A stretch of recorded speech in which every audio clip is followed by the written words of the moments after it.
Assalamualaikum warahmatullahi wabarakatuh. Kaum muslimin dan muslimah dimanapun Anda berada. Saat ini Anda sedang menonton channel Apologetika Islam. Di konten ini kita akan membahas terkait adanya, yaitu kisah yang katanya dialami oleh Yesus Kristus di dalam Injil. Nah, kita akan memfokuskan di sini yaitu Injil menurut Matius, bahwa Babel yang mereka imani itu merupakan Babel yang di dalamnya adalah firman Tuhan yang diilhami oleh Roh Kudus. Jadi menurut mereka bahwa Roh Kudus ini adalah pihak yang mendikte, yang memberikan pengetahuan terhadap orang-orang yang menulis Babel. Nah, namun perlu diketahui teman-teman, jika memang apa yang ditulis oleh para penulis Babel, khususnya yaitu Injil menurut Matius, karena kita akan membahas Injil di dalam Matius, benarkah kisah-kisah yang dialami katanya oleh Yesus tersebut itu benar-benar terjadi? Tidak hanya itu, kita pun akan membahas satu ayat saja mengenai peristiwa yang mengiringi peristiwa Yesus sendiri. Yang pertama yaitu terkait adanya Yesus yang dibawa oleh iblis. Di mana ayat tersebut Anda bisa membacanya pada Matius pasal 4 ayat 8. Di dalam Injil tersebut, di dalam ayat tersebut dikisahkan bahwa iblis membawa Yesus sendiri yaitu ke atas gunung yang tinggi. Dan setelah ditempatkan Yesus di atas gunung yang tinggi, yaitu puncaknya, Yesus bisa melihat semua kerajaan dunia. Ketika Yesus ditempatkan oleh iblis, tentu saja ada pertanyaan yang menggelitik bagi kita, khususnya dari non-Kristen. Kok bisa-bisanya ada Tuhan yang ternyata bisa dibawa oleh iblis, di mana iblis itu adalah makhluknya sendiri? Jika kita membaca narasi pada Injil Matius pasal 4 ayat 8, ternyata ketika ditempatkan Yesus di atas gunung yang tinggi, ternyata Yesus sendiri bisa melihat semua kerajaan dunia.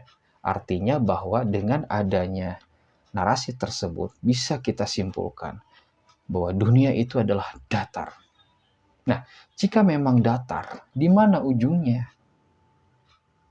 Nah, itu pun ternyata tidak bisa dibuktikan oleh sains, teman-teman. Dan itu menandaskan bahwa apa yang dikisahkan di dalam Injil Matius pasal 48 itu benar-benar tidak sesuai dengan akal sehat, tidak sesuai dengan sains. Artinya bahwa adanya kisah yang ada di dalam Injil Matius pasal 48 itu tidak bisa dipertanggungjawabkan, baik secara iman maupun secara dunia sains. Sedangkan pembahasan yang kedua, yaitu mengenai adanya kebangkitan Yesus sendiri, yang katanya menurut orang-orang Kristen itu dia bangkit pada hari ketiga. Anda bisa membaca pada Matius pasal 17 ayat 23, di mana di dalam ayat tersebut katanya dikisahkan bahwa Yesus mengalami kebangkitan dari kubur, yaitu ketika pada hari yang ketiga. Namanya jenazah, siapapun jenazahnya, ketika mengalami hari ketiga, dia mengalami kematian, pada akhirnya itu bangkit, sebagaimana yang dinarasikan di dalam Injil Matius pasal 17-23. Tentu yang menjadi permasalahannya itu adalah bagaimana kondisi tubuh dari Yesus sendiri. Karena berdasarkan ilmu kedokteran, ketika jenazah dikubur selama 3 hari, tentu saja darahnya itu keluar dari lubang tubuh sendiri, membusuk, membengkak, dan mengeluarkan bau yang tidak enak. Nah, ketika Yesus mengalami kebangkitan pada hari ketiga, bagaimana sih kondisi dari tubuh Yesus sendiri di dalam kubur? Ataukah memang Yesus sendiri tidak mengalami sebagaimana yang dialami oleh manusia lainnya ketika telah menjadi jenazah? Ataukah memang ada perubahan? Karena dengan adanya kebangkitan Yesus yang diyakini oleh orang Kristen sebagai Tuhan, tentu saja hal itu tidak masuk akal sama sekali. Karena kondisi jenazah yang telah dikubur selama 3 hari, dia akan menghasilkan bau busuk, darah keluar dari lubangnya. Nah, bagaimana dengan tubuh Yesus sendiri? Apakah hal itu sungguh sangat logis kisah tersebut? Ataukah memang itu sebuah fitnah? Karena jika memang hal itu adalah kejadian yang berdasarkan fakta sejarah, tentu saja bisa dibuktikan, bisa diberikan pula, yaitu saksi-saksi sejarah. Bukan berdasarkan nas, yang dianggap dan diyakini sebagai firman Tuhan, tetapi satu sisi tidak ada satupun pembuktian yang bisa diberikan atas apa yang telah terjadi oleh para saksi mata. Kisah yang selanjutnya akan kita bahas yaitu pada Matius pasal ke-27 ayat 50 hingga 53.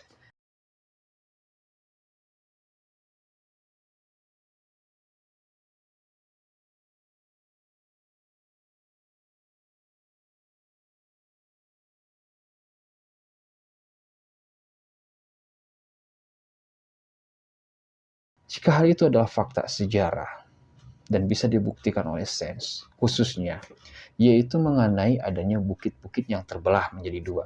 Bukit yang mana itu? Tidak hanya itu, orang-orang Kristen pun harus memberikan pula adanya bukti yang lain, yaitu adanya orang-orang yang telah menjadi jenazah, lalu dia bangkit dari kuburannya, hingga pada akhirnya menampakkan kepada orang-orang banyak. Jika hal itu adalah fakta sejarah, tentunya apa yang terjadi akan menjadi sebuah informasi yang berantai dari orang ke orang, hingga pada akhirnya kejadian tersebut merupakan sebuah peristiwa yang disaksikan oleh banyak orang. Tapi pada kenyataannya, di zaman Romawi tidak ada satupun teks-teks yang menginformasikan adanya kebenaran tersebut. Babel yang mengisahkan tentang ayat tersebut, yaitu pada Matius pada pasal 27 ayat 50 hingga 53, itu merupakan fakta sejarah. Tentu saja Kristen, siapapun orangnya, apapun aliran atau denomnya, harus mampu memberikan bukti sejarahnya, di mana bukti sejarah tersebut bukan berasal dari orang Kristen, melainkan berasal dari orang-orang sekuler dari pihak Romawi yang menyaksikan kejadian tersebut. Dari adanya 3 kisah tersebut, tetapi pada akhirnya orang-orang Kristen tidak mampu memberikan bukti sejarahnya. Apakah menurut Anda, Injil Matius yang saya bacakan ayat-ayatnya tadi, hal itu mengisahkan kebohongan ataukah tidak? Jika memang kisah-kisah tersebut bukanlah sebuah kebohongan, tentu saja siapapun orang Kristennya, apapun aliran atau denomnya, dia akan mampu memberikan bukti sejarah, khususnya dari pihak orang-orang sekuler. Namun pada kenyataannya hingga detik ini tidak ada satupun dari pihak Kristen yang mampu memberikan bukti sejarah terkait adanya peristiwa yang dialami Yesus Kristus. Itulah terkait adanya kisah-kisah yang ada di dalam Injil Matius yang telah saya bacakan, di mana kisah-kisah tersebut hingga detik ini tidak bisa dibuktikan dengan sejarah, apalagi memberikan data-data sekunder, di mana kisah tersebut bisa dipertanggungjawabkan dan benar-benar terjadi. Jika Babel yang diyakini oleh orang Kristen adalah firman Tuhan, termasuk pula Injil Matius, itu merupakan firman Tuhan, di mana para penulisnya diberikan ilham dalam menulisnya, dalam memberikan pikirannya. Tentu saja orang-orang Kristen saat ini pun yang katanya mendapatkan ilham dari Roh Kudus pun harus mampu memberikan bukti sejarah. Namun apa yang terjadi? Telah ribuan tahun lamanya, tidak ada satupun data dan fakta. Artinya, apakah bisa dikatakan bahwa Injil Matius memiliki kebohongan-kebohongan sejarah hingga pada akhirnya kebohongan tersebut diyakini oleh banyak orang dan dinilai serta diyakini sebagai sebuah kebenaran? Itu teman-teman yang bisa saya sampaikan. Kita tunggu saja siapapun orang Kristennya, dimanapun, untuk mampu memberikan bukti-bukti tersebut atas adanya kisah yang di dalam Injil Matius. Semoga bermanfaat, dan bagi teman-teman yang belum subscribe, like, share channel Apologetika Islam, silakan dibantu. Maaf jika sekiranya ada salah-salah kata maupun sikap. Akhirul kalam, Assalamualaikum warahmatullahi wabarakatuh.